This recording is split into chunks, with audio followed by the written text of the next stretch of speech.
এক মেছো বাঘকে পিটিয়ে হত্যা করলো এলাকাবাসী। গ্রামবাসী হচ্ছে টের পেয়ে তারপরে হচ্ছে সবাই এসে মেরে টেরে এখানে রাখছে আর কি। ঝিনাইদহের শৈলকুপা উপজেলার কাচেরকোল ইউনিয়নের খন্দকপাড়িয়া গ্রামে একটি মেছো বাঘকে পিটিয়ে হত্যা করেছে গ্রামবাসী। রাত ৩টার দিকে ওই গ্রামের পূর্ব উত্তর পাড়ায় এই ঘটনা ঘটে।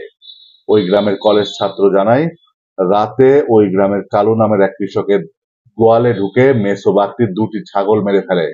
সকালে মৃত অবস্থায় দেখার পর তারা বুঝতে পারে মেছো বাঘ ছাগল ২টি মেরে ফেলেছে। পরের দিন রাতে তার বাড়িতে আবার এসে মুরগির ঘরে প্রবেশ করে মেছো বাঘটি।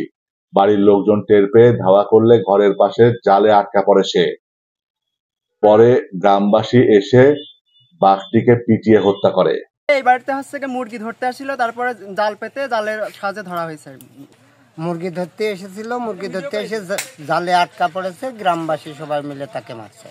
এ ব্যাপারে খুলনা বন্যপ্রাণী ব্যবস্থাপনা ও প্রকৃতি সংরক্ষণ বিভাগের কর্মকর্তা জানান, যেহেতু বাঘটিকে পিটিয়ে হত্যা করা হয়েছে, এখন তো আর কিছু করার নেই। জীবিত থাকলে আমরা উদ্ধার করতে পারতাম। বন্য প্রাণী হত্যা না করার জন্য গ্রামবাসীকে অনুরোধ জানান তারা।